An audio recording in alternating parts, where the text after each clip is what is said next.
Hello everyone, स्वागत है आप सभी लोगों का स्टडी 5.6 पर। यह आपका कक्षा 12 यूपी बोर्ड भूगोल का चैप्टर 10 जिसका नाम है मानव बस्ती। इसी पाठ से परीक्षोपयोगी महत्वपूर्ण प्रश्न लिए गए हैं बहुविकल्पी के। तो 1 से 8 प्रश्न हैं, इनको मैं बहुत ही बेहतरीन तरीके से बताऊंगा। जो प्रश्न इंपॉर्टेंट हैं उन्हें भी मैं बताऊंगा, जो पूछे भी गए हैं। तो देखिए, ये एक प्रकार से आपका रिवीजन का काम करेगा।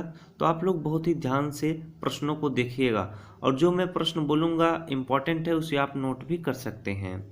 पहला प्रश्न है, वह बस्ती जिनमें मकान एक दूसरे के पास बनाए जाते हैं उसे कहते हैं। ये कह रहा है कि आप ऐसे हमें बस्तियों का नाम बताइए जहाँ पर मकान एक दूसरे के पास बनाए जाते हैं, उस बस्ती को हम क्या कहते हैं। तो ऑप्शन नंबर ए जो होगा वही राइट उत्तर होगा।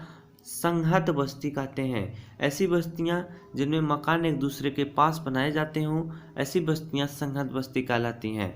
तो देखिए, आप भी आंसर देने की कोशिश करिएगा मेरे साथ। प्रश्न दूसरा है आपके स्क्रीन पर। ये कह रहे हैं कि अधिक निकट एवं प्रत्यक्ष रूप से भूमि से निकटतम संबंध रखने वाली बस्ती कहलाती है। ये कह रहे हैं कि अधिक निकट हो और प्रत्यक्ष रूप से भूमि से क्या हो, उसका निकटतम संबंध हो, तो ऐसी बस्ती को हम लोग क्या कहते हैं। ऐसी बस्ती को आप सभी लोग जानते हैं कि ग्रामीण बस्ती कहते हैं। जो भूमि से निकटतम संबंध रखती है प्रत्यक्ष रूप से, ऐसी बस्तियों को ही हम ग्रामीण बस्ती कहते हैं। तीसरा प्रश्न है आपका, निम्नलिखित में ग्रामीण बस्तियों को प्रभावित करने वाले कारक हैं। ये वेरी इंपॉर्टेंट प्रश्न रहेगा इस चैप्टर से। अभी और प्रश्न हैं, अच्छे अच्छे प्रश्न मैं इस चैप्टर के उठाया हूँ आपके बोर्ड के लिए। तो ये कह रहे हैं कि निम्नलिखित में ग्रामीण बस्तियों को प्रभावित करने वाला कारक है। तो ऑप्शन नंबर डी, ये सभी कारक जो होते हैं ग्रामीण बस्तियों को प्रभावित करते हैं। जल की पूर्ति, भूमि सुरक्षा, तो ये सब क्या हैं, ग्रामीण बस्तियों को प्रभावित करने वाले कारक हैं। प्रश्न चौथा है आपके स्क्रीन पर। देखिए, आप जब भी बोर्ड एग्जाम में बहुविकल्पी प्रश्न को करेंगे तो जल्दबाजी ना करिएगा, नहीं तो आपके 1 नंबर जरूर चले जाएंगे, कट जाएंगे। तो बहुत ही ध्यान से उनको पढ़िएगा।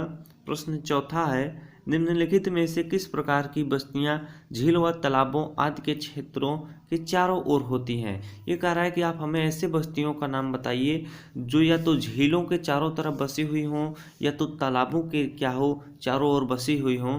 तो इस प्रकार की बस्तियों को हम वृत्ताकार बस्तियां कहते हैं। अगर आप लोग पढ़े होंगे चैप्टर अच्छे से तो बहुत ही आसान तरीके से आप बता देंगे इसका आंसर, वरना मैं बताता चल रहा हूँ उसका आंसर। तो ऑप्शन नंबर बी जो होगा वो राइट उत्तर होगा। ऐसी बस्तियों को हम लोग क्या कहते हैं, वृत्ताकार बस्तियां कहते हैं। प्रश्न पांचवा कह रहा है कि निम्नलिखित में से कौन सा प्रशासनिक नगर नहीं है। तो ऑप्शन नंबर जो डी है वो प्रशासनिक नगर नहीं है, यानी आगरा जो है वो प्रशासनिक नगर नहीं है। बकिया आपका दिल्ली, बीजिंग और लंदन जो है ये प्रशासनिक नगर है। प्रशासनिक नगर ऐसे नगर होते हैं जहाँ पर प्रशासनिक कार्य किए जाते हों। प्रश्न छठवां है आप ये भी आपका पांचवा भी इम्पॉर्टेंट प्रश्न रहेगा आपके बोर्ड के लिए, तो आप लोग उसे भी जरूर नोट कर लीजिएगा क्योंकि ये 2020 में पेपर में अभी जो हुआ था उसमें यह प्रश्न पूछा गया था। प्रश्न छठवां है, निम्नलिखित में अदीस अबाबा किस देश की राजधानी है। ये कह रहा है कि अदीस अबाबा किस देश की राजधानी है। तो इथियोपिया की राजधानी क्या है, अदीस अबाबा। इथियोपिया की राजधानी का नाम क्या है, अदीस अबाबा, यानी ऑप्शन नंबर ए जो है वो राइट उत्तर होगा इस प्रश्न का।